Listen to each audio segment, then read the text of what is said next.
Hello दोस्तों, मैं कपिंद्र तोमर और आज बात करने वाला हूं मैं हृदय की स्ट्रक्चर के बारे में कि मानव हृदय होता है वो किस प्रकार का होता है। देखो, मानव हृदय जो होता है एक खोखला मांसल एक बंद मुट्ठी के आकार की क्या होती है संरचना होती है।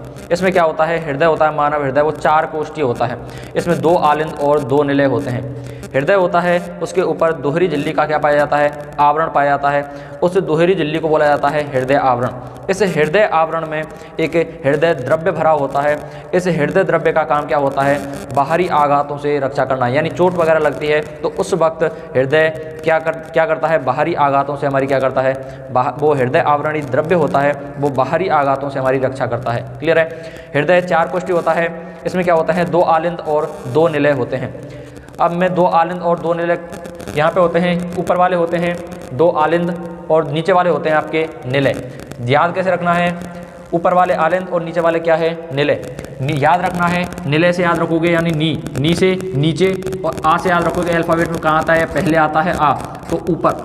आ से आलिंद ऊपर और नी से निलय, नी से नीचे, यानी निलय कहाँ होते हैं, नीचे की साइड में होते हैं। दोबारा ध्यान दो कि आलिंद तो ऊपर होते हैं और निलय क्या होते हैं, नीचे होते हैं। ये ऊपर वाले आलिंद होते हैं और नीचे वाले क्या होते हैं, निलय होते हैं। क्लियर है। अब मैं बात करता हूँ दाएं और बाएं को कैसे पहचानोगे आप। अब जिस तरह से मैं खड़ा हुआ हूँ यहाँ पे, तो मेरे सीधे हाथ की तरफ हैं वो हैं दाएं वाले, और जो मेरे लेफ्ट हैंड की तरफ हैं यानी बाएं हाथ की तरफ हैं वो हैं आपके बाएं वाले। यानी इधर वाले तो हैं आपके दायां आलिंद और दायां निलय, और इधर वाले हैं आपके बायां आलिंद और बायां निलय। क्लियर है। आलिंद अपेक्षाकृत क्या होते हैं, छोटे होते हैं, जबकि निलय क्या होते हैं, अपेक्षाकृत बड़े होते हैं। अब मैं सबसे पहले बात करता हूँ ये इसकी क्रियाविधि के बारे में, ये कार्य कैसे करता है। जो हृदय होता है वो कार्य किस प्रकार से करता है। सबसे पहले क्या होता है, जो अशुद्ध रक्त होता है वो महाशिरा के माध्यम से, सबसे पहले देखो ये होती है आपकी महाशिरा, ये है आपकी महाधमनी, ये है आपकी फुफ्फुस धमनी, ये है आपकी फुफ्फुस शिरा, ये बायां आलिंद, ये द्विबलन कपाट, द्विबलन कपाट को बोला जाता है माइट्रियल वॉल्व, ये है आपका बायां निलय, ये है आपका दायां निलय, ये जो है ये है आपका त्रिबलन कपाट, इसको मैं बोल सकता हूँ एंट्रिया वेंट्रिकुलर वॉल्व भी बोलते हैं इसको, और ये है आपका दायां आलिंद। क्लियर है। अब मैं इसकी स्ट्रक्चर के बारे में बात करता हूँ, मतलब ये क्रिया कैसे करता है। यानी हृदय होता है, सबसे पहले क्या होता है, यानी रक्त की सप्लाई कैसे होती है, इसमें शुद्ध कैसे होता है। क्लियर है। सबसे पहले जो अशुद्ध रक्त होता है वो शरीर से कहाँ आता है, महाशिरा के माध्यम से कहाँ प्रवेश करता है, ये है आपकी महाशिरा, इसमें से अशुद्ध रक्त आएगा, और अशुद्ध रक्त कहाँ पे आएगा, दाएं आलिंद में। यहाँ पे आ गया क्या, अशुद्ध रक्त। दाएं आलिंद में एकत्रित होने के पश्चात क्या होता है, दाएं आलिंद में एकत्रित होने के पश्चात त्रिबलन कपाट खुल जाते हैं। क्या करते हैं, त्रिबलन कपाट खुल जाते हैं। इन त्रिबलन कपाट को और क्या बोल सकते हैं हम, एंट्रियो वेंट्रिकुलर वॉल्व। क्या होते हैं, एंट्रियो वेंट्रिकुलर वॉल्व खुल जाते हैं।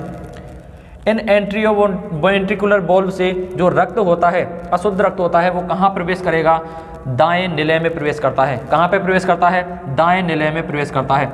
और दाएं निलय में एकत्रित होने के पश्चात दाएं निलय में क्या होता है, संकुचन होता है। संकुचन होने के बाद दाएं निलय से जो रक्त होता है वो धमनी के माध्यम से, फुफ्फुस धमनी के माध्यम से कहाँ चला जाता है, फेफड़ों में चला जाता है। कहाँ पे चला जाएगा, फेफड़ों में। फेफड़ों में जो अशुद्ध रक्त जाता है वो वायु के द्वारा क्या होता है, ऑक्सीकृत होता है।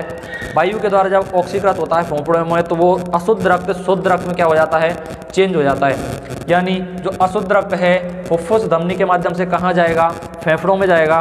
फेफड़ों में ऑक्सीजन हम लेते हैं, ऑक्सीजन के द्वारा वो क्या होगा, ऑक्सीकृत होगा, और जो अशुद्ध रक्त है वो शुद्ध रक्त में क्या हो जाएगा, चेंज हो जाएगा। क्लियर है। अब जो शुद्ध रक्त होता है वो शुद्ध रक्त फुफ्फुस शिरा के माध्यम से कहाँ प्रवेश करेगा, बाएं आलिंद में। किस में प्रवेश करेगा, बाएं आलिंद में।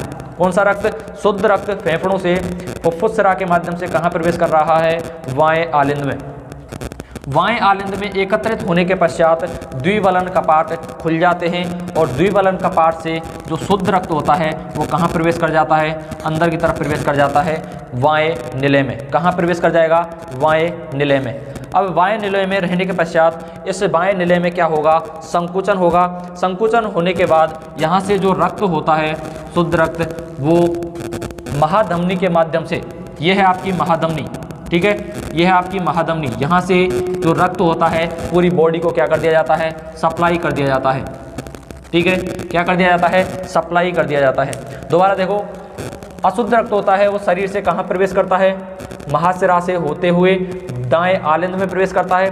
दाएं आलिंद से अशुद्ध रक्त कुछ समय रहने के पश्चात, एकत्रित होने के पश्चात त्रिवलन कपाट क्या हो जाते हैं, खुल जाते हैं। त्रिवलन कपाट खुलने के बाद जो अशुद्ध रक्त होता है वो कहाँ आ जाता है, दाएं निले में आ जाता है। दाएं निले में क्या होता है, संकुचन होता है। संकुचन होने के बाद जो अशुद्ध रक्त होता है फुफ्फुस धमनी के माध्यम से कहाँ चला जाता है, फेफड़ों में चला जाता है। फेफड़ों में जो अशुद्ध रक्त होता है वो क्या होती है, ऑक्सीकृत होता है। ऑक्सीकृत होने के पश्चात जो अशुद्ध रक्त होता है वो शुद्ध रक्त में क्या हो जाता है, कन्वर्ट हो जाता है, यानी बदल जाता है। अब जो शुद्ध रक्त होता है वो फेफड़ों से फुफ्फुस शिरा से होता हुआ कहाँ आ जाएगा, बाएं आलिंद में आ जाएगा। बाएं आलिंद में एकत्रित होने के पश्चात द्विवलन कपाट हैं वो क्या हो जाते हैं, खुल जाते हैं। द्विवलन कपाट को मैं बोल सकता हूँ क्या, माइट्रल वॉल्व। माइट्रल वॉल्व, द्विवलन कपाट खुल जाते हैं। द्विवलन कपाट खुलने के पश्चात जो शुद्ध रक्त होता है वो कहाँ आ जाता है, वाएं निले में आ जाता है। वाएं निले में आने के पश्चात यहाँ पे क्या होगा, संकुचन होगा। और संकुचन होने के बाद जो यहाँ से शुद्ध रक्त होता है वो धमनी के माध्यम से, महाधमनी के माध्यम से पूरी बॉडी को क्या कर दिया जाता है, सप्लाई कर दिया जाता है। यह चक्र होता है वो निरंतर चलता रहता है। क्या होता है, यह चक्र निरंतर चलता रहता है। इसी चक्र को बोलते हैं हम हृदय चक्र। क्या, हृदय चक्र। अब आपको याद रखना है, ये जो बॉल्व होते हैं त्रिवलन कपाट और द्विवलन कपाट, इनका कार्य क्या होता है, यानी इनका कार्य होता है जो रक्त होता है उसको विपरीत दिशा में जाने से रोकना। इनका कार्य क्या होता है, रक्त होता है जो आ रहा है, जो रक्त, उनको विपरीत दिशा में जाने से रोकना। क्या करते हैं ये, विपरीत दिशा में रक्त को विपरीत दिशा में जाने से रोकते हैं। क्लियर है। मानव हृदय होता है वो, मानव हृदय में दोहरा परिसंचरण तंत्र पाया जाता है। दोहरे परिसंचरण तंत्र का मतलब क्या है, यहाँ पे देखो, दोहरा परिसंचरण तंत्र का मतलब होता है कि मनुष्य के जो हृदय में जो रक्त होता है वो 2 बार प्रवेश करता है। पहली बार प्रवेश करता है जो अशुद्ध रक्त होता है, पहली बार कहाँ प्रवेश करता है, अशुद्ध रक्त फेफड़ों में प्रवेश करता है। और दूसरी बार शुद्ध रक्त हृदय में प्रवेश करता है। दोबारा देखो, जो अशुद्ध रक्त होता है, अशुद्ध रक्त पहली बार महाशिरा से प्रवेश करता है और जो दूसरी बार होता है शुद्ध रक्त फुफ्फुस शिरा से प्रवेश करता है। ठीक है, दोबारा ध्यान देना कि दोहरा परिसंचरण क्या होता है, मनुष्य में 2 बार क्या होता है, रक्त का परिसंचरण तंत्र होता है, 2 बार गुजरता है। यानी मानव हृदय से रक्त होता है वो 2 बार गुजरता है। पहली बार गुजरेगा अशुद्ध रक्त महाशिरा से होता हुआ, ठीक है, और दूसरी बार जो शुद्ध रक्त होता है फुफ्फुस शिरा से होता हुआ गुजरेगा। तो ये 2 बार क्या होता है, रक्त गुजरता है, इसलिए इसको बोला जाता है दोहरा परिसंचरण तंत्र। क्लियर है। ठीक है। फुफ्फुस धमनी का काम क्या होता है, फुफ्फुस धमनी होता है अशुद्ध रक्त को लेकर आती है, कहाँ तक, फेफड़ों तक लेके आती है। फुफ्फुस शिरा का काम क्या होता है, इसमें हमेशा क्या होगा, शुद्ध रक्त बहेगा। ध्यान देना, फुफ्फुस धमनी का काम होता है अशुद्ध रक्त को फेफड़ों तक लाना। फुफ्फुस शिरा का काम क्या होता है, शुद्ध रक्त को बाएं आलिंद तक पहुंचाना। यानी हमेशा फुफ्फुस शिरा में शुद्ध रक्त बहेगा और फुफ्फुस धमनी में अशुद्ध रक्त बहता है। ये हुई आपकी फुफ्फुस धमनी और फुफ्फुस शिरा की बात। अगर मैं केवल धमनी और शिरा की बात करता हूँ, क्या, धमनी और शिरा की बात करता हूँ, शिरा में हमेशा अशुद्ध रक्त बहता है और धमनी में हमेशा शुद्ध रक्त बहता है। यानी इनका क्या है, जस्ट अपोजिट है। दोबारा सुनो, फुफ्फुस धमनी का काम क्या होता है, यहाँ से अशुद्ध रक्त को लेके आती है। फुफ्फुस शिरा का काम क्या होता है, फेफड़ों से शुद्ध रक्त को कहाँ पर लेके आती है, बाएं आलिंद में। क्या काम हुआ, फुफ्फुस धमनी में अशुद्ध रक्त बहता है, अशुद्ध रक्त, और फुफ्फुस शिरा में क्या होता है, शुद्ध रक्त बहता है। ठीक है। अगर मैं बात करता हूँ धमनी और शिरा के बारे में, किसके, केवल धमनी और शिरा के बारे में, इनको कैसे याद रखोगे, धमनी में बहेगा आपका शुद्ध रक्त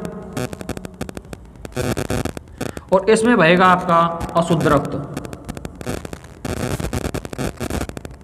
क्लियर है। ये इनका क्या हो जाता है, उल्टा हो जाता है जस्ट। ठीक है। Thank you. अगर आपको वीडियो पसंद आई है तो प्लीज़ लाइक करें, शेयर करें एंड सब्सक्राइब करें। ठीक है।